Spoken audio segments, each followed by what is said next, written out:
मित्र, आपसे कुछ सवाल करने हैं। हमारी जिज्ञासा है बिल्कुल बिल्कुल। कि आपसे कुछ सवाल करना चाहता हूं और आपसे मैं जवाब आप देंगे हमारे प्रश्नों का। मेरी बहुत जिज्ञासा है। मेरे मन में बहुत दिनों से ऐसा था कि मैं कभी मिलेंगे व्यक्तिगत, मैं कुछ पूछूंगा। जी बिल्कुल, पूछिए। तो हम ये आपसे जानना चाहते हैं कि जब भी आप बीएचयू फाइन आर्ट्स में आए, जी हम लोग साथ में एडमिशन लिए थे, लेकिन बीएचयू फाइन आर्ट्स में आप आए तो फाइन आर्ट्स ही करने की प्रेरणा आपको कहाँ से मिली? जी मित्र, एक्चुअली क्या है, जब कक्षा 7-8 की पढ़ाई हो रही थी तभी से ही मेरा कला में रुझान रहा है। और मेरे बड़े भाई साहब हैं, वो कुछ चित्र तो बनाते थे, उनका चित्र देखकर बनाने में मुझे भी इंटरेस्ट अच्छा। आया हाँ। और वहीं से थोड़ा पेंटिंग बनाने की शुरुआत हुई। लेकिन बचपन से कहा जाए तो बचपन से पेंटिंग बनाने का मेरा एक अलग जुनून था, बनाता रहा। खेलता था उतना मात्र जो जरूरत थी, बस खेल कूद बंद करने के बाद तुरंत मैं पेंटिंग करने लगता था। तो पेंटिंग में लगा था। जैसे पता चला कि ये पेंटिंग का स्कोप तब है जब इसको आगे कला के बेहतर रूप की शिक्षा लिया जाए। तो इसके बारे में पता चला कि बॉम्बे आर्ट होता है। अच्छा। हुआ कि इंटर करने के बाद बॉम्बे आर्ट होता है। तो इंटर तक मैंने कला किया, कला से बेहतर परफॉर्मेंस किया मैंने। इसके बाद इंटर करने के बाद बॉम्बे आर्ट किया। बॉम्बे आर्ट के बाद पता चला कि फाइन आर्ट्स होता है, जहाँ से बहुत बड़े चित्रकार के रूप में एक पहचान बन सकती है, बहुत कुछ सीखा जा सकता है। तो बीएचयू में एडमिशन के लिए जो है फॉर्म भरा मैंने, उसमें पास हो गया तो एडमिशन किया। फिर वहाँ पहुँचा, फिर वहाँ पहुँचने के बाद सारी चीज़ें धीरे धीरे जानकारियाँ हुई कला के क्षेत्र अब में। मेरे मन में अभी तक आज 30 साल बाद मेरी लगभग मुलाकात हो रही है। जी जी ज़्यादा ही हो गया होगा। जी तो मेरे आज के डेट में जब मैं आपका इतिहास भूगोल देखता हूँ जी कि इतने बड़े प्लेटफार्म पे डायरेक्टर ऑफ फोटोग्राफी होना अपने आप में बहुत बड़ा चीज़ है, बहुत बड़ा चैलेंज है। लेकिन आपने पढ़ाई के दौरान अध्ययन, जब बीएफए फाइन आर्ट्स कर रहे थे, तो अधूरे में ही आप पढ़ाई लिखाई छोड़ करके चले गए जी मास्टर से पहले। तो मुंबई आप गए तो आज तक मैं नहीं समझ पाया कि पढ़ाई को ब्रेक करके आप चले गए, उसके बावजूद भी इतने बड़े पद पे आप चले गए। तो ये बहुत बड़ा सवाल है कि ये कैसे मतलब छात्र जी जीवन से बॉलीवुड का जो सफर और ये जीवन की जो सफलता है, कैसे ये बहुत बड़ा प्रश्न मेरे दिमाग में आता है। मैं समझ नहीं पाता हूँ कि वहाँ तो अच्छे अच्छे लोग फोटोग्राफी में पूरी पढ़ाई लिखाई मास्टर करने के बाद भी उस पावदान पे नहीं पहुंच पा रहे हैं, काफी संघर्ष करना पड़ता है। तो मित्र, इसके बारे में आपको जानकारी देना चाहता हूँ कि जब हम लोग वहाँ पढ़ रहे थे, बीएचयू में एडमिशन हुआ, जब फर्स्ट ईयर सेकंड ईयर हुआ, तो ऐसा लगा कि मुझे पेंटिंग में कहीं ना कहीं जो दायरा है ये बड़ा व्यापक है और इसको कुछ चीज़ों को मंजिल तक ले जाने के लिए अलग एक रूपरेखा है। हाँ। तो कहीं ना कहीं मुझे लगा मुंबई में बॉलीवुड में जा करके इसका जो है आखिरी पड़ाव मिल सकता है, बन सकता है। तो चूंकि लगा कि मुझे पेंटिंग में कोई कला टीचर नहीं बनना है, कोई सरकारी जॉब नहीं करना है जी, तो इसलिए मैंने सोचा पेंटिंग का जो चीज़ें हैं 1-2 सालों में जो मुझे महसूस हुआ कि इस चीज़ को कैसे मजबूती मिल सकती है, दिया जा सकता है, वो अपने आप में अध्ययन का विषय है। कुछ चीज़ देखा सीखा जाता है, कुछ चीज़ें कुछ देख सीख करके स्वयं प्रैक्टिकल करने का विषय है आर्ट। आप जानते हैं कि आप जितना आप सोचेंगे उतना आप वर्क करेंगे, प्रैक्टिकल करेंगे तो कहीं ना कहीं उसका और अध्ययन और गहराई चीज़ों का अनुभव प्राप्त होता रहता है। तो मुझे लगा कि बॉलीवुड में जाऊंगा और वहाँ पे जाने का 2 मकसद था। एक तो हुआ कि बॉलीवुड में सपनों की नगरी को पूरा करने में कला का बड़ा व्यापक स्थान है। दूसरा, आर्ट के पीछे जो राज है वो कहीं ना कहीं बड़ा संघर्ष, बड़ा धन व्यय होता है, बहुत सारे कलर बस और चीज़ों में पैसे लगते हैं। तो कुछ ऐसा था कि घर में और सारे लोग थे, सभी कहीं ना कहीं शिक्षा के क्षेत्र में थे। मेरे भाई साहब थे, मास्टर थे और शिक्षा को कहीं ना कहीं बढ़ावा हमेशा देते रहे हैं। कहीं ना कहीं बॉलीवुड तक पहुंचने में उनका बड़ा योगदान है। तो इन चीज़ों को मैंने देखा तो मैंने तय किया कि नहीं, कुछ अपने पैरों पे खड़ा होकर के संघर्ष करके अनुभव करके जो चीज़ सीखा जाएगा जिस पैसे को कमा करके स्वयं अपने आप को संभालते हुए और पेंटिंग का सामान खरीद कर स्वयं अपने लिए कार्य करने के लिए जो प्रेरणा मिलेगी, जानकारी मिलेगी, वो अद्भुत होगा और अपने आप में एक सीख होगी। घर परिवार के ऊपर भार न पड़े, स्वयं को संभाल लेने में भलाई है। लेकिन अभी एक सवाल खड़ा होता है कि जैसे हर व्यक्ति को अपने जीवन में निर्णय लेना और कल्पना करना, सोचना, जी तो आप तो क्लियर कर दिए कि मैं गया, मेरे मन में भाव आया कि एक बड़ा बॉलीवुड में जाना है और पेंटिंग बनाना है, तो पेंटिंग पढ़ाई करना, पेंटिंग बनाना अलग बात हो गई। जी लेकिन एक सवाल होता है कि आपके मन में ये सोच आई कि मुझे बॉलीवुड में जाना है। बॉलीवुड में सोच लेने से तो आप जा नहीं पाओगे, जी तो वहां पे पहुंचने के लिए जिस चीज की पढ़ाई लिखाई होती है परफॉर्मिंग आर्ट्स में और इसमें एक्टिंग में, फिल्म में, अलग अलग वो डिपार्टमेंट इसके अलग यूनिवर्सिटी होते हैं, तो आप उस तरह से नहीं किए। तो लेकिन किसी भी आदमी को आगे बढ़ने में, देखिए हर व्यक्ति के पीछे एक वारिस होता है, किसी का हाथ होता है, बहुत सही, बिल्कुल बिना आपने कहा। बिना हाथ का बैकग्राउंड में सपोर्ट का नहीं शीर्ष पद पे पहुंचा जा सकता है। बिल्कुल देखिए अगर आपका कोई वारिस नहीं है जी तो आप लावारिस हो जाएंगे। जी, आप जी। जितना पढ़े लिखे रहो, कहीं भी जो कुछ भी सोचो, जी तो आपका वारिस। मैं जानना चाहता हूँ, मुंबई की धरती पे पहुंचना, वहाँ का लाइफ बहुत कठिन लाइफ है। जी जी जब कोई पहले से कोई बंदोबस्त जी, नहीं है, जी। अचानक पहुंच जाना इतने महानगर में, हम्म, तो ऐसा कोई व्यक्ति होगा जो बॉलीवुड में लाने का सबसे बड़ा श्रेय जाता होगा, या आपको बिल्कुल बिल्कुल। तो ऐसे कौन व्यक्ति है जो बॉलीवुड आपको? के देखा जाए तो जब मित्र मैंने गया पहुंचा तो फिल्मों में मेरा इंटरेस्ट था ही कि मैं फिल्म में कैसे एंट्री करूं, कैसे जुड़ूं, क्योंकि वहाँ बहुत सारे लोग ठग विचार के भी होते हैं। सही मंजिल तक सही रास्ते पर नहीं ले जाएंगे, आपको ठगेंगे, गुमराह करेंगे, तमाम ऐसे लोग होते हैं, तो उसका भी भाई बड़ा बचाव रखना होता था। जी तो जब मैंने गया देखा, काफी लोगों से मिला जुला, उसमें अच्छे बुरे का अध्ययन करता रहा चीजों को, तो खोज में था कि एक सही इंसान कब मिलेगा, सही रास्ता कौन सा मिलेगा, तो तलाश में था ही।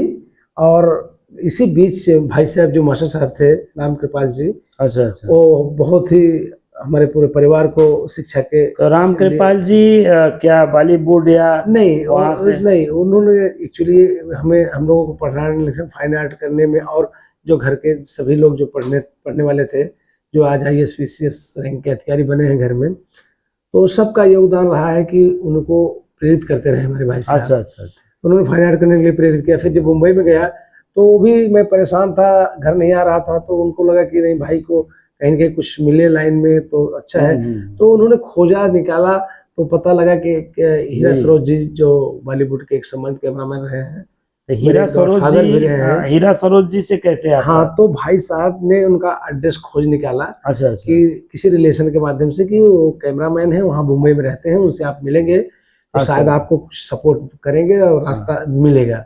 तो उन्होंने लेटर में लिख करके उनका एड्रेस, उनका पता, सब चीज, नंबर भेजा।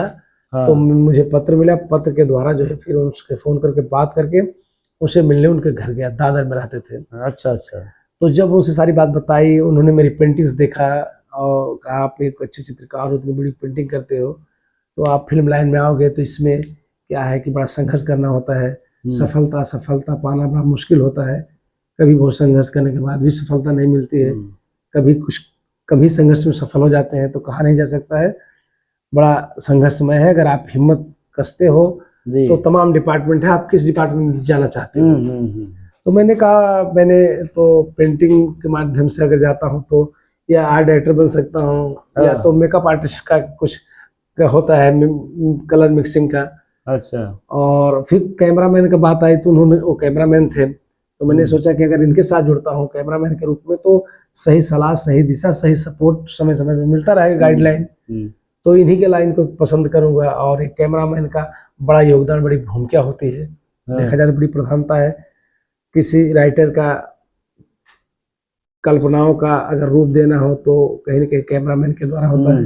डायरेक्टर की सोच और एक कास्टिंग से लेकर डायरेक्शन से लेकर के एडिटिंग, शूटिंग तक सभी का किरदार बड़ा महत्वपूर्ण होता है। लेकिन सबको जीवंत देने के लिए, कृति रूप देने के लिए कैमरामैन का ही होता है। जैसे वह कला कीर्ति तब बनती है, वह कला कीर्ति तब बनती है जब लेखक कागज पर, चित्रकार कैनवास पर अपनी कल्पनाओं का साकार रूप देता है। वाह, क्या बात है, बहुत बढ़िया। इसी रूप में हाँ। एक सिनेमाटोग्राफर जब अपने कैमरे द्वारा तस्वीर को कैप्चर करके उसको रूप देता है, आकार देता है, तभी वहाँ एक स्टोरी राइटर की स्टोरी का रूप बनता है, एक प्रोड्यूसर का पैसे का चीज़ें दिखती है, एक एक्टर की एक्टिंग दिखती है, एक फाइट मास्टर, डांस मास्टर, अन्य जितने मेकअप लाइट का जो संगम है, जो वर्क है, कहीं न कहीं रूप बन जाता है, अमर हो जाता है। कैमरामैन सिनेमाटोग्राफर के द्वारा जब वो कैमरे में कैद हो जाता है, और कोई भी सिनेमाटोग्राफर हो। जैसे आज कैमरा की बात करें या शूटिंग की बात करें, तो कला, ये कला बड़े हाई स्तर की कला है, और कला का ही एक अंग है फोटोग्राफी जी। भी। तो जैसे कि बहुत बड़े विद्वानों ने भी कहा है कि कला को जीवन कहा है, जी। जीवन का परिभाषा कला ही जीवन है। जी। तो अगर हम तो ये मानते हैं कि जैसे शरीर है और शरीर के साथ आत्मा, आत्मा निकाल दिया जाए तो पूरा शरीर मृत हो जाता है। जी। जी। तो कुछ इसी तरह से फोटोग्राफी का भी है कि उसके बिना सारा कुछ अधूरा है। तो समस्या इस बात की, एक और सवाल खड़ा होता है कि जब आप छात्र जीवन में गए, संघर्ष करके, हीरा सरोज जी को घर वालों ने सपोर्ट करके जी। चिट्ठी पत्री लिखा अपना, पहले में तो इतना मोबाइल वगैरह कुछ था नहीं, तो लेकिन इतनी उच्च श्रेणी का तकनीकी जानकारी, कैमरा होना, हाँ। तो कैमरा वगैरह कहाँ से आपके पास कैसे आया? ऐसा था कि देखिए, फोटोग्राफी में देखा जाए तो मैं बचपन से जो पेंटिंग बनाता था उसके साथ साथ मैं फोटोग्राफी भी करता था। शुरू से ही? हाँ, एक स्टूडियो थे हमारे मित्र की बल्लभपुर में, जब मैं पढ़ता था इंटर कॉलेज में, तो जब मेरे क्लास घंटे खाली होते थे तो मैं स्टूडियो बैठ करके वहाँ ब्लैक एंड व्हाइट फोटो को सीखता था, बनाता था, खींचता था। तो थोड़ा इंटरेस्ट वहाँ पे था मेरा शुरुआती दौर में। और इसके बाद में बीचू में गया। बीचू में जानते हैं आप, फर्स्ट ईयर में तो सारी चीजें सिखाया जाता है, फोटोग्राफी वगैरह सब चीज, तो कुछ वहाँ भी बेसिक चीज मिला। फिर लगा कि जब वहाँ बॉलीवुड में जाऊंगा तो कैमरा का और फोटोग्राफी का बहुत ही व्यापक क्षेत्र है, बहुत ही कहीं ना कहीं अध्ययन का विषय है। कैमरा तो उस स्तर पे जो जाता है सिनेमा में फोटोग्राफी करने, तो बड़ी महंगे महंगे कैमरे। कैमरा एक्चुअली जो कैमरा होता है, तो कैमरा का एक इक्विपमेंट्स होता है, जो मालिक होता है उसके पास तमाम सारे कैमरे होते हैं, वो हायर किए जाते हैं, भाड़े पे लाए जाते हैं। शूटिंग में कौन सा कैमरा लगेगा, कितने दिन तक लिए लगेगा, क्या क्या लगेगा, ये डीओपी कैमरामैन बताएगा कौन सा कैमरा क्या है, तो उसको हायर करेंगे, वो जितने दिन शूटिंग होगी उसको यूज करेंगे, और यूज करने के बाद फिर दे देंगे। जो अटेंडेंट्स लोग आते हैं, कैमरा लाते हैं, वो ले जाकर अपने ऑफिस में जमा करेंगे, रखेंगे। फिर जब जब शूटिंग होगी तब तो बुलाया जाता है। तो हर शूटिंग में, हर फिल्मों में और सीरियल में अलग अलग कैमरे होते हैं, अलग अलग बजट होते हैं, क्वालिटी होती है। तो बजट के हिसाब से, डिमांड के हिसाब से इक्विपमेंट्स यूज होते हैं, लाइट्स यूज होती है, कैमरा यूज होता है, वैसे हायर किया जाता है। जरूरत खत्म हुई, शूटिंग खत्म हुई, तो फिर next project, next director, next producer, next story, next location, सारे यूनिट के लोग बदलते रहते हैं, मिलते रहते हैं, इस तरह से चलता रहता है। जब प्रारंभिक दिनों में जब आप गए थे, तो जैसे आज के डेट में आप डीओपी के पद पे हैं, डायरेक्टर ऑफ फोटोग्राफी जी, माने उसका लास्ट पद होता है बॉलीवुड में जाने के बाद।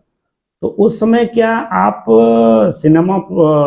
सिनेमाटोग्राफर के पद पे या स्टिल फोटोग्राफी के पद पे गए? मित्र, उस समय मैंने ना, देखा जाए तो जब हीरा जी ने मुझे अपने साथ ले जाने का जो है वचन दिया। ये किस सन की बात है? ये 95 की बात है। अच्छा, 95 की? 95 में जब मैं पहुंचा तो हीरा जी से मिला और सारी बातें बताया, तो उन्होंने कहा ठीक है। तो 94 में ही हमको छोड़ के आप गए थे? हाँ जी, 94 में गया था। और 95 पहुंचा तो वहां पे जाने के बाद में तो हीरा जी ने सपोर्ट किया कि अगर आप फोटोग्राफी में आना चाहते हैं तो इसमें सीखना जानना पड़ेगा, फोकस करना पड़ेगा। अब फोकस क्या होता है, कैमरे के द्वारा जी, कैमरे में आर्टिस्ट 10 फीट, 15 फीट, 20 फीट पे है, 10 फीट 2 इंच पे है, 3 इंच पे है, तो वो डिस्टेंस जो होता है वो आंखों के द्वारा जजमेंट किया जाता था। अच्छा, अगर कोई कैरेक्टर 5 फीट 3 इंच पे है तो हमें देख के वहाँ फोकस जो है, डेप्थ ऑफ फील्ड जो, उसको रखना पड़ता था कि अगर जरा एक जगह पीछे हुआ, अगर फोकस आउट हो तो नहीं होगा, धुंधला आ जाएगा फिगर। तो कैमरा और सब्जेक्ट के बीच की दूरी को डेप्थ ऑफ फील्ड इसको बोलते हैं। अच्छा, तो डेप्थ ऑफ फील्ड, जैसे जिस लेंस में कौन सा लेंस है, उसमें क्या डेप्थ ऑफ फील्ड है, क्या एक्सपोजर है, उसके अनुसार फोकस 1-2 फीट एक्स्ट्रा मिलता है। तो उस चीज़ों को अध्ययन किताबों द्वारा, और जो उस समय जो हीरा जी थे, संसार सीरियल आता था धीरज जी का, अच्छा, तो उसमें मेन डीओपी थे हसमुख राजपूत जी। हसमुख राजपूत जी, अच्छा। तो हीरा जी भी उसमें कैमरामैन थे, दो कैमरे होते थे, चलाते थे। और इसके बाद में उन्होंने जोड़ा मुझे उन्हीं के साथ में, तो वहाँ असिस्टेंट के रूप में सीखना पड़ा। असिस्टेंट का काम क्या होता था, शुरू में जो जाता था सीखने के लिए, तो बस वही था कि कौन लाइट कहाँ से आ रही है, तो कैमरामैन का हेल्प करना, जो फोकस पूरा होता था, जो फोकस करता था उसका हेल्प करना, कि आर्टिस्ट कितने फीट पे जाके मेजर टेप्स लेके आओ, या कैमरे में जूम लगा है तो जूम किए, मार्क नीचे लगाइए, लाइट कौन सी कहाँ से आ रही है उसको देखिए, लाइटमैन को बोल के करवाइए, और क्यों आ रही है, कैसे हो रहा है, कुछ लाइट ऑफ हो गई तो उसको ध्यान दीजिए। कैमरे में क्या क्या होते हैं, क्या फाइल्स क्या होते हैं, क्या इसकी सेटिंग होती है, इसका अच्छा। क्या नाम है, उसको दिखाते बताते करते, वो सब शुरुआती दौर में प्रैक्टिकली कर करके असिस्टेंट में 1 साल बीता। फिर इसके बाद फोकस करने लगा, फोकस करने लगने से पेमेंट आना चालू हो जाता है। अच्छा अच्छा। हाँ, तो आदमी का एक जरूरत होती है, उसको फोकस बगैर के फोकस पुलर के बगैर काम नहीं होता है। अच्छा। तो वो करने लगे तो पैसे आने लगे, फिर धीरे धीरे काम बढ़ा, पैसा बढ़ा, पहचान बढ़ी, 1 जगह से 2 जगह, ऐसे से 40-45 टीओपी के साथ, कैमरामैन के साथ में असिस्टेंट किया मैंने, focus puller and chief assistant. Lighting भी करवाता था, फोकस भी करवाता था। तब जाके इसके बाद ऑपरेटिंग करने लगा, सेकंड कैमरा, दूसरा कैमरा, ऐसे फिल्मों में 2-2 कैमरे लगते थे, तो एक ऑपरेट करता था। तो बहुत सारी फिल्में। सिनेमाटोग्राफी का जो बड़ा कैमरा होता है, मूवी कैमरा जी, होता है, तो जी। ये मूवी कैमरा किस सन में आपके हाथ में आया? तो ये समझ लीजिए उसी सन में आया, 95-6। अच्छा, तभी से 6 में आ गया। माने 1-1.5 साल तक स्टिल फोटोग्राफी? स्टिल नहीं, वीडियो फोटोग्राफी। अच्छा, स्टिल तो मैंने नहीं किया, बिल्कुल स्टिल मैंने नहीं किया, खाली वही डायरेक्ट मैंने मूवी से। हाँ, मूवी से असिस्टेंट कैमरामैन के तौर पे जब शुरू किया, तो क्या क्या होता है, कैसे होता है, उनके साथ आना जाना देखना, यही होता था। और इसके बाद में जब काम सीख गए, करने लगा, तो पैसे आने लगे, तब तमाम डीओपी के साथ में काम करना। अच्छा, आपके जो कभी कभी आप जो अपनी वीडियो भेजते हैं कभी शूटिंग के दौरान का, जी, तो जब मैं आपके वीडियो में देखता हूँ आपको कैमरे का देखता हूँ, बहुत विशाल कैमरा। हाँ, हमारे बच्चे भी देखते हैं, जूम लेंस होता है, लगाते हैं तो काफी बड़ा। तो वो कैमरा जो आज के डेट में आप कैमरे यूज करते हैं, तो लगभग वो कितने का आज के डेट में आता है? करोड़ों के कैमरे आते हैं, लेंस लेकर के। जिस कैमरे से आप फोटोग्राफी करते हैं करोड़ों के कैमरे? करोड़ों से कम नहीं है। अच्छा। और अच्छा, पहले निगेटिव होता था, जब हम लोग तो फिल्मों के कैमरे निगेटिव होते थे, 16 हुआ और 35 हुआ, सुपर 16 हुआ, बीएल कैमरे आते थे। फिर इसके बाद 35 435 आया, तो निगेटिव इसमें लगते थे। तो जब निगेटिव खत्म हुआ, डिजिटल आया, तो डिजिटल में रेड कैमरे आए। अच्छा। और इसके बाद में फिर इसके बाद एरी लेक आया, फिर अभी बेनिस आया, तमाम ऐसे नए नए कैमरे आ रहे हैं। अच्छा। जो बड़े हाई लेवल के हैं, जिसमें समय के साथ टेक्नोलॉजी बढ़ती गई, चेंज होता गया, डिजिटल होता गया सारा चीजें। तो डिजिटल चीजों को भी जानना समझना जरूरी होता है। लाइटिंग बहुत सारी लाइटों के नाम होते हैं, बहुत सारे क्वालिटी होती हैं।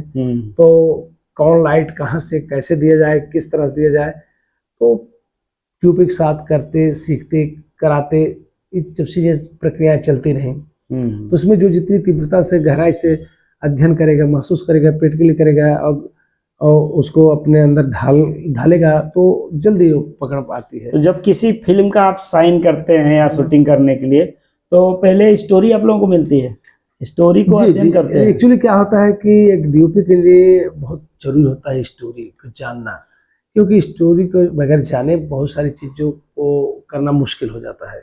जैसे डायरेक्टर को पता है कि इस स्टोरी में, इस सीन में ऐसा लोकेशन होना चाहिए, ऐसा ड्रेस होना चाहिए, ऐसे आर्टिस्ट होने चाहिए, वैसे डीओपी भी होना चाहिए। इस कैमरे में, इस सीन में, इस इफेक्ट में हमको किस तरह का लाइटिंग चाहिए, और कितना बड़ा क्षेत्र है तो कितना लाइटिंग के लिए कितनी लाइट की जरूरत पड़ेगी, कैमरे क्या होने चाहिए, कैमरे की सेटिंग क्या होनी चाहिए, लेंस कौन होने चाहिए, फिल्टर्स कौन क्या होने चाहिए। तो सारी चीज़ों की जानकारी होने के बाद ही रिक्वायरमेंट दिया जाता है, और तभी जा करके पूरा किसी की कल्पनाओं को रूप दिया जा सकता है। ये बहुत बड़ा व्यापक विषय है, और जितना करते जाइए, उतना सीखते जाइए, उतना नई नई चीज़ें आती रहती हैं। किसी ज्ञान का अंत नहीं है, और जितना ही आप अध्ययन करेंगे, जितना प्रैक्टिकल करेंगे, उतना आप अपने आप में अनुभव पाते जैसे आपने काफी संघर्ष किया और आपको हीरा सरोज का आज भी आप हीरा सरोज जी के बाद हसमुख राजपूत जी मिले, आलिल सहगल जी मिले। अच्छा। तमाम ऐसे बड़े बड़े विवेक बनर्जी, बहुत सारे कैमरा, अशोक मेहता जी टॉप कैमरामैन रहे हैं, और ऐसे तमाम कैमरामैन डीओपी रहे हैं जिनके साथ काम करने का मौका मिला, और नहीं मिल पाया तो उनके ऑफिस में जाना मिलना, इतना क्लोजनेस था। जैसे सुखमेता जी हैं, टॉप के डीओपी रहे हैं, उनका काम उनका चीज़ें वाकई में अद्भुत है। जैसे आज आप यहाँ नहीं है वो लोग, फिर भी आप ईमानदारी से उनका नाम ले रहे हैं। बिल्कुल, हमारे गुरु हैं, गॉडफादर हैं, तो जिनके साथ मैंने काम जैसे किया, आप उनसे प्रेरणा ली, उनसे मैंने आप सीखा है। एकदम साधारण व्यक्ति थे। जी आज के डेट में साधारण को असाधारण बनाने वाला जो व्यक्ति होता है वो असाधारण होता है। जी जी तो आपको सपोर्ट करके और आपको बॉलीवुड का डीओपी होना और डायरेक्टर ऑफ फोटोग्राफी होना और बहुत बड़ी बात है। तो मैं ऐसा सोचता हूँ और मुझे आशा ही नहीं पूर्ण विश्वास है कि जैसे आपको हीरा सरोज और बहुत बड़े बड़े विद्वानों ने सपोर्ट करके जी आगे ले गए, तो ऐसे समाज के लोग हैं जिस समाज से आप बिलोंग करते हैं, जहाँ से भी है, अपने जो ज़रूरतमंद लोग हैं उनको भी आपके मार्गदर्शन में भी लोग फोटोग्राफी या बॉलीवुड में गए होंगे। ये बहुत लोगों को मैंने भी लगवाया और आज बहुत बड़े लेवल पे काम कर रहे हैं। हॉलीवुड बॉलीवुड कैमरामैन के साथ में असिस्टेंट कर रहे हैं या डीओपी भी बन चुके हैं। तो बहुत सारे ऐसे लोगों को मैंने सपोर्ट किया है, हर क्षेत्र में मिलेंगे। और मैं जैसे सीरियल्स और ऐसे ज़्यादा चीज़ों में नहीं किया कि जिसमें मुझे ज़्यादा समय देना पड़ा। मुझे ऐसा था कि फिल्में करना था, कुछ ऐसा काम करना था कि मुझे जी। बीच में गैप होना चाहिए था, ताकि मैं अपने समय को जो लक्ष्य बना के चला था कि मेरी पेंटिंग का भी बैलेंस होना चाहिए, जो मेरी थीम है, जो सोच है, कलर ड्राइंग वो दिखे, लोगों तक जाए। तो पेंटिंग भी समय से बनाता था। बाकी जो किताबों का निर्माण किया, जैसे बादल की रेत और जी। ये 2 पुस्तक मुझे पढ़ो, ये सब का निर्माण मैंने किया। तो कहीं ना कहीं समय जो मिलता था तो लिखता पढ़ता गया। आज टाइपिंग करके पूरा डिजाइन करके कंप्लीट है, जल्दी प्रकाशित होने वाली है।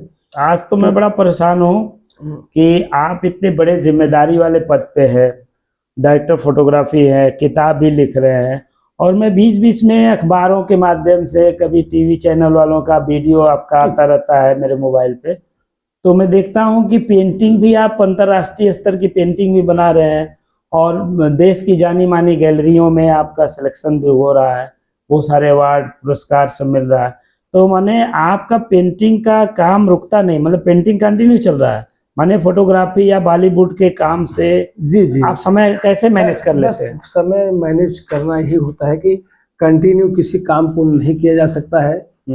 उस काम को करेंगे तो उसमें कहीं कहीं थकान होगी, तो कहीं कहीं उसमें कमियां नजर आएगी या कुछ न कुछ ये रहेगी। लेकिन जब थोड़ा सा गैप होता है या कभी कभी जब जिस क्षेत्र में कष्ट होता है, दुख होता है, जी। समस्याएं आती हैं, तो हमें और मजबूत बनाती हैं और सिखाती हैं। तो जब शूटिंग है तो शूटिंग में बिजी हूँ, ठीक है, लेकिन जब नहीं है तब बेकार समय जाएगा। तो इसलिए उस बेकार समय में, खाली समय में मुझे लगता है कि पेंटिंग बनाना चाहिए। पेंटिंग बना रहा हूँ, अब पेंटिंग नहीं मन लग रहा है, पेंटिंग बनाने का समय नहीं मिल पा रहा है, तो कुछ लेखन में चला गया, कुछ लेखन की किसी मैटर है, सब्जेक्ट है, कंसेप्ट है माइंड में, उस पर लिखना चाहिए, क्योंकि ये बहुत बड़ी खुद के लिए सीख होगी।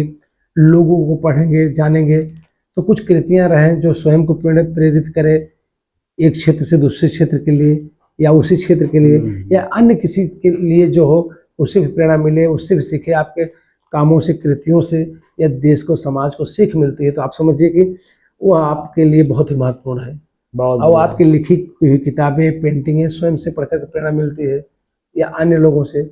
मैंने भी बहुत सारी किताबें पढ़ा, तो बहुत सारी किताबों से, अध्ययन से मुझे प्रेरणा मिली, बहुत कुछ करने के लिए मुझे जी। प्रेरणा मिली, और लोगों से मिल करके जो बातचीत किया मिला, उनसे बहुत कुछ सीखा। तो सीखने का अंतर नहीं है, बस शर्ते जितना सीखते जाइए वो विनम्र भाव बना होना जरूरी होता है। बहुत सब कुछ पा करके आप ना आपके बराबर अपने आप को समझें, अहंकार न पैदा हो कि हम तो ये कर लिए, वो कर लिए, इतना बन गए, इतना सम्मान अर्जित कर लिए, पैसा कमा लिए। तो ये भाव न बने, जितना करते जाइए उतना लगे कि अभी मैं अधूरा हूँ। जब ये महसूस होगा अधूरा हूँ, तो पूरा करने का प्रयास करेंगे, अहंकार नहीं करेंगे। जब लगे कि मैं पूरा हो चुका हूँ, तो अहंकार वहीं उत्पन्न होता है, अंकुरित होता है, और धीरे धीरे सारी चीजों पे हावी होकर के आपको नीचे गिरा देता है। तो मुझे ठीक है, बहुत बने अच्छा रहने के लगा लिए। आपका ये जो है वक्तव्य सुन करके, और समाज के लिए, छात्रों के लिए, सबके लिए आपके विचार प्रेरणा लोग लेंगे और जीवन में सफल होंगे। एक हमारा अलग टाइप का कुछ सवाल है आपसे कि ये इतना मतलब छात्र जीवन से लेकर के आप बॉलीवुड तक का सफर हाँ, किया, इसमें सुख दुख तो होता सुख रहा दुख है। हुआ, सारा कुछ हुआ, तो कभी ऐसा कुछ आपकी यादगार, या कब कब आपको भाई हर आदमी को दुख सुख होता है, बिल्कुल बिल्कुल। तो कभी एक ऐसी पल- खुशी कुछ जी जी 2-4 बार कभी खुशी हुआ, ऐसे कौन से क्षण आए, ऐसी कौन सी घटना घटी कि कभी आप खुश हुए हो अपने जीवन देखो से? मित्र, जीवन में हर पल सुख दुख महसूस होते रहते हैं, आते हैं जाते हैं, लेकिन वाकई में देखा जाए नहीं, तो विशेष खुशी का कुछ बात तो होती है। मैं कुछ मुझे याद है, और बड़ा ही दिल से मैं उस खुशी को शुक्रगुजार हूँ, उस दुख के लिए भी दुखी हूँ हाँ, कि वो कष्ट वो दुख कभी कभी दिल को बहुत छुआ है, महसूस किया हूँ। तो कहने का मतलब कि मेरे जीवन में खुशियाँ अगर देखा जाए तो 3 ऐसी क्षणिक खुशियाँ हैं जो अच्छा। मुझे कभी नहीं भूलेंगी। उस खुशी का पल लाख खुशियाँ नहीं दे सकती हैं। वो 3 खुशियाँ क्या है, मैं जानना चाहता हूँ। और 3 दुख भी है देखा जाए तो। दिन पहले एक खुशी 3 में बता से दीजिए, चढ़ाए फिर दुख भी जान जीवन लूंगा के भाई। दुख। तो मित्र, खुशी का अगर पल देखा जाए हाँ, तो पढ़ाई पीरियड में उसे थोड़ा पढ़ने में कम मेरा मन लगता था, हाँ। और पेंटिंग ज़्यादा बनाता था या बचपन से ही? बचपन से। इसलिए पास होने के लिए और पेंटिंग को और आगे जाने के लिए कुछ पड़ाव पार करने होते हैं। जैसे हाई स्कूल पास होने के बाद पेंटिंग के विषय को इंटर कॉलेज में जाने के लिए करना पड़ेगा, फिर इसके बाद फाइन आर्ट्स करने के लिए आप स्वतंत्र हो पाएंगे बॉम्बे आर्ट करने के लिए। तो हाई स्कूल में था तब पहली बार मैंने असफल हुआ, फेल हो गया। फेल हुए थे high तो school में? वो रिजल्ट सुन के इतना दुख हुआ, इतना कष्ट हुआ कि मेरे सारे सहपाठी आगे निकल गए, हाँ, मैं एक विषय में फेल हो गया। हाँ, और शायद पास हो गया होता तब मैं अगली कक्षा में जाता, आगे बढ़ता। हाँ। वो जो मेरा क्षणिक दुख था बड़ा कष्टदायक था, कहीं न कहीं मुझे बड़ा गमगीन कर दिया वो पल। अच्छा। और ये हुआ। और दूसरा गम देखा जाए तो हुआ कब कि जब मेरे घर में हाँ, मेरे चाचा मेरे पिताजी के बीच में अलग होना पड़ा। अरे बाबा। उसमें मुंबई था, इस सुन के बड़ा दुख हुआ हम्म, कि जिस घर को, जिस खेत को, जिस परिवार को हम कहते थे कि अपना है, मतलब सब मेरे अपने हैं, चाचा, खेत खलिहान, भाई, रिश्तेदार सब मेरे अपने हैं, इसमें अंतर ही नहीं है। लेकिन अब अलग होने के नाते अलग खाना होगा, अलग रहना होगा, अपना घर है, अपना खेत है, अपना अपना हो जाएगा। जो कल हम एक थे, ऐसा कैसे मेरे जीवन को ये चीज़ एग्री होगी कि अरे कैसे अब तक को तो सब कुछ दुनिया समझते थे, अपनेपन का एहसास था, एक लंबा सा परिवार था, और जिस गम में, जिस दुखों में एक परिवार एक था, हाँ, आज वही परिवार जब पैसा हो गया, शोहरत हो गई, कामयाबी मिली, जहाँ किसी प्रकार का अलग होने का कारण ही नहीं बनता है। जब समस्याएं थी सब एक थी, एक तालमेल था, सुख दुख में काम देते थे, आते थे। अब सब कुछ होने के बावजूद आप अलग, मैं अलग, आप अपनी दुनिया में अपनी, तो कैसे एक्सेप्ट करेगा मेरा मन, मेरा दिल। तो बड़ा ही अपार दुख हुआ था मित्र उस समय। स्वाभाविक है भाई। तो बहुत ही मैं जुड़ा था परिवार से, गांव से, समाज से, क्योंकि यहीं से सम्मान मिलता है, यहीं से प्रेरणा मिलती है, यहीं से कुछ बनने करने की इच्छा जागृत होती है। जब आपके लिए समाज नहीं, घर नहीं, परिवार नहीं, तो किसके लिए क्या करना चाहेंगे, क्या बनना चाहेंगे, तो ये होना जरूरी है। तो ये मेरा दूसरा दुख था मित्र। और तीसरा दुख बहुत ही मार्मिक दुख है, जो कविताओं में मैंने जिक्र किया था अपने माता जी का। कि मैं शूटिंग कर रहा था यहाँ पे मध्य प्रदेश में। अच्छा अच्छा। तो उसी टाइम में मेरे माता जी कोमा में चली गई, खबर आई मुझे, और भाग के मैंने गया। अच्छा। और तो 2-4 दिन, एक दिन के बाद वो खत्म हो गई। और वो दुख, वो गम जो है कहीं न कहीं माँ की जुदाई का, कि वाकई में माँ इतनी बड़ी दौलत होती है। सही बात, माँ का कोई विकल्प नहीं। सही बात। अगर इंसान की जब तक शादी ना हो तो लगता है कि माँ बाप के सिवा, माँ के सिवा कोई दुनिया में है ही नहीं। शायद माँ बाप जब बूढ़े होने लगते हैं और जब बेसहारा इंसान होने लगता है, तो शायद इसी बंधनों के लिए शादी का बंधन दिया गया है कि शायद आगे परिवार चलाने के लिए, अपने आप को जोड़ने के लिए, बनाने के लिए, तो एक का जुड़ना, बीबी का होना, पत्नी का होना, अर्धांगिनी का होना जरूरी है, जो माँ बाप के बाद वही पूरा कर सकती है, साथ दे सकती है। सही बात। बाकी जो माँ के द्वारा मिलता है प्रेम, सहयोग, आशीर्वाद, वो किसी शक्ति से कम नहीं मित्र। नहीं नहीं बिल्कुल। तो मैंने सोचा कि जब माँ को खो दिया, जैसे लगा कुछ क्या किसके लिए करूं, सब मिथ्या सा लग रहा था। वो गम और दुख बहुत ही खला कि जिस माँ ने इतने सपने सजाए, एक पत्र मेरा जाता था तो लगता था कि मैं करोड़ों रुपए भेज रहा हूँ। माँ बाप के लिए मेरा पत्र ही पैसा था, पैसा का कभी एक जिक्र ही नहीं की। बोले बेटा तुम जो कुछ कमाओ अपने लिए खर्च की, अपने स्वास्थ्य अपने शरीर के लिए सही रास्ते पर रहना, किसी गलत जगहों पर मत भटकना, दारू नशा पाती बुरे लोगों से दूर रहना। ये तमाम सीखें मेरे जीवन में एकदम गहरी बैठ हो गई थी, जिसके कारण मैं न इंडस्ट्री में कोई नशा पाती किया, न कहीं प्रेम न व्यवहार, ऐसा संबंध नहीं बना कि जिससे मैं पथ से विचलित हूँ, समाज में अपमान देखना सहना पड़े, ऐसा कर्म न करूँ। ये मेरे अंदर हमेशा जहन में रहता था। ये बहुत बड़ी बात है। मान सम्मान पाने के लिए बहुत कुछ करना पड़ता था है, और एक पल में ये गलती से सब कुछ मिथ्या हो जाता है। बहुत सारे उदाहरण आपको देखने को मिले भी होंगे। एक ऋषि मुनि संत बड़े बड़े लोग बहुत कुछ किए, बहुत चीजों को प्राप्त किए, लेकिन लास्ट में जाते जाते एक गलती कर बैठे, सब के कराए पानी फिर गया। तो मैं सोचता हूँ कि अंत भला तो सब भला, लास्ट में आप अपने आप को बना के आखिरी पड़ाव तक जी लिए, तब समझता हूँ कि वाकई में पूरा जीवन जी ये तो अपने आप हम लोग भी अपना भाई देखते रहते हैं, दुनियादारी समझते हैं, आए दिन समाचार आता है और एक फैशन सा बन गया है, खास करके बॉलीवुड। जी जी।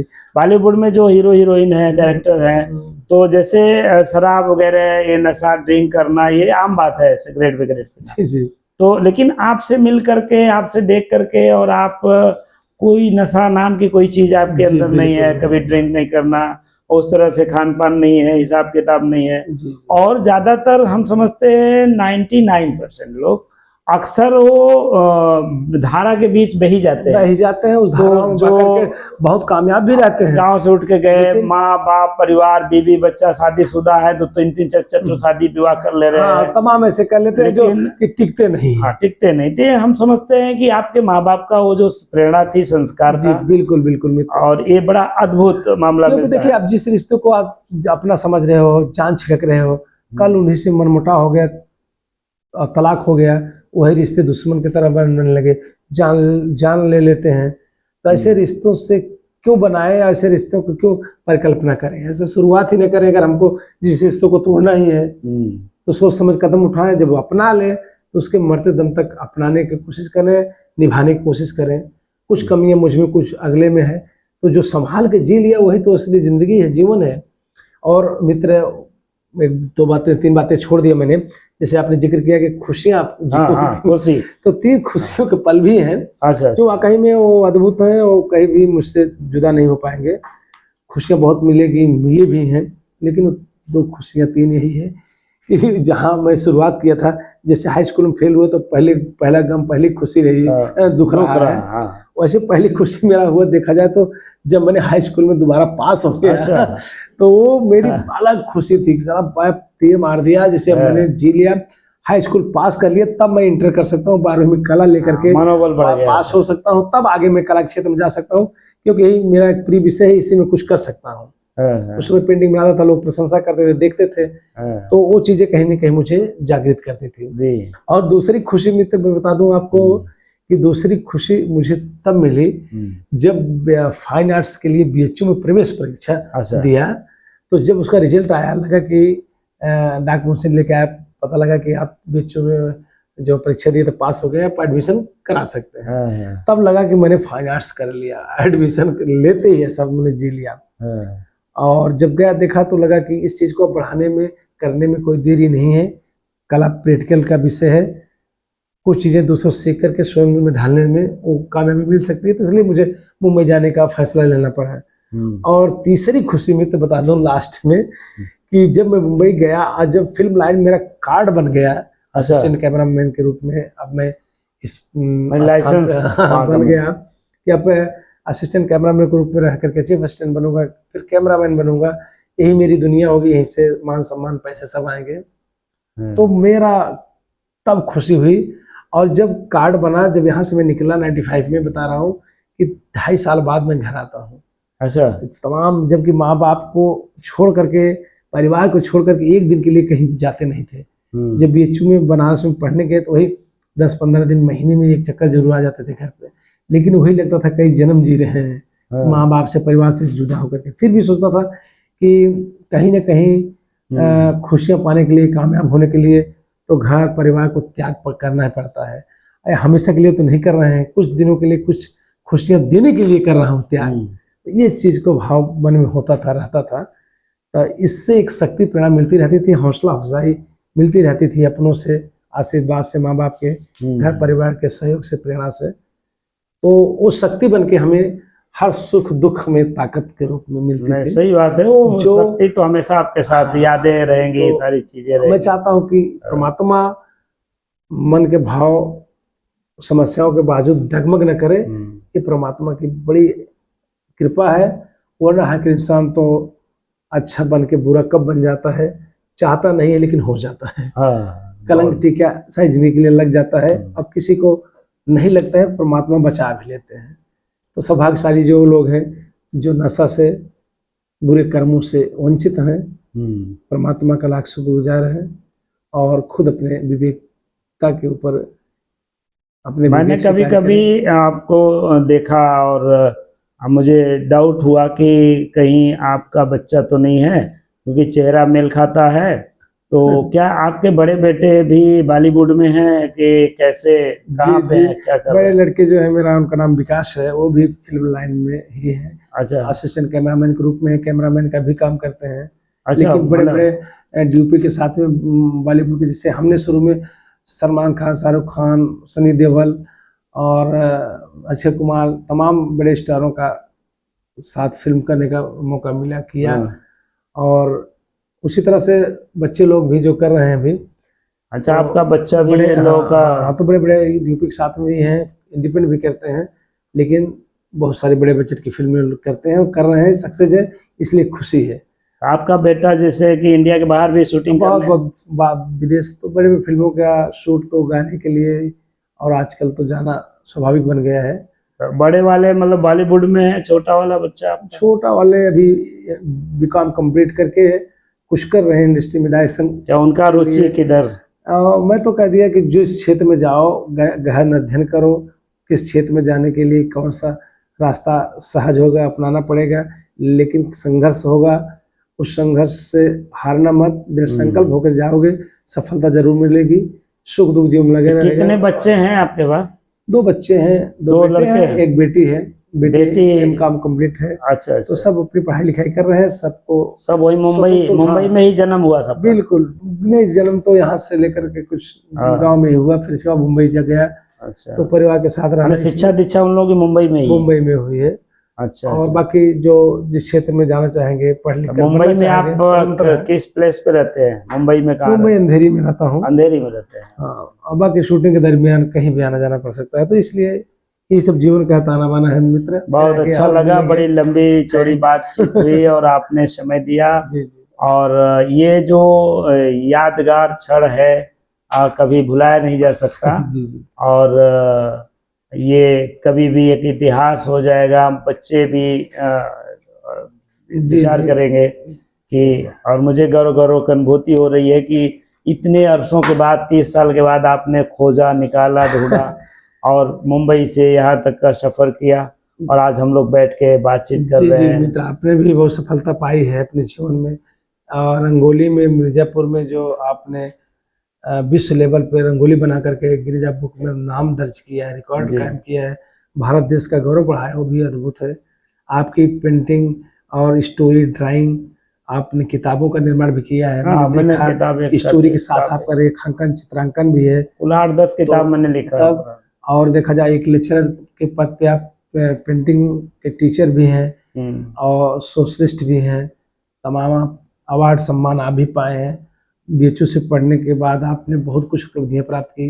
बीएचयू से मिलकर दोस्त बन करके हम थोड़ा दूसरे रास्ते पे चले गए, लेकिन रास्ता दूर होने के बावजूद मैंने सुना, देखा, तो आपको संपर्क किया फेसबुक के द्वारा और लोगों द्वारा मिला। और आज मुलाकात हुई तो बड़ा खुशी महसूस हो रही है कि 15 सालों 20 सालों बाद ही शायद मुलाकात हुई होगी। आज फोन पे संपर्क होती रही, सारी बातें होती रही। गैपिंग था, कुछ पता नहीं था। तो अभी 2017 में जब मैंने विश्व रिकॉर्ड बनाया था गिनीज बुक वर्ल्ड रिकॉर्ड, तो मुंबई से बॉलीवुड के फिल्म डायरेक्टर आपके प्रभात ठाकुर और जसबीर भाटी, जी जी दोनों लोग मेरा इंटरव्यू लेने के लिए आए जब उनको पता चला, जी जी मिर्जापुर जिला प्रशासन से मिल करके। तो उनके माध्यम से ही फिर आपसे मुलाकात हुई, आपको नंबर मिला, वहाँ से जी जी चर्चा हुई, जी। तो मैं सफल रहा, बातचीत हुई कि आज हम लोग एक साथ हैं। नहीं नहीं बिल्कुल मित्र, देखिए देखा जाए तो आप जिस मुकाम पहुंचे हैं किए हैं वो भी एक बहुत बड़ा समाज का आईना है, और आप संघर्षशील आप भी हैं। ऐसा नहीं कि आपने अपने जीवन में संघर्ष नहीं किया, बहुत काम किए हैं, तमाम ऐसी पेंटिंगें भी बनाए हैं मैंने देखा। छात्र हित में, राष्ट्र हित में तो अनवरत मैं काम करता जी, रहता हूँ जी। जितना अपने बस में है। और आज भी नौकरी के साथ साथ पेंटिंग्स वगैरह मैं समाज को एक संदेश देने के लिए मैं कर रहा पेंटिंग में हूँ। भी आपका भी समाज संदेश है, और जो रेखांकन स्टोरी है वो भी है, तो सब कुछ आप कर रहे हो, आप भी बैठे नहीं हो और हमेशा बेहतर किए हो, जो कि उदाहरण है। देखने के बाद पता चलता है कि आपने अपने समय का व्यर्थ नहीं गंवाया है, अपने लिए भी, समाज के लिए, यहाँ तक कि पूरे भारत देश के लिए आपने ख्याति प्राप्त की है। तो बहुत बहुत धन्यवाद। आपको भी विशेष रूप से धन्यवाद। Thank you। फिर मुंबई में मुलाकात होगी। बिल्कुल, आइए, मुंबई में आपका स्वागत है। थैंक्स। धन्यवाद।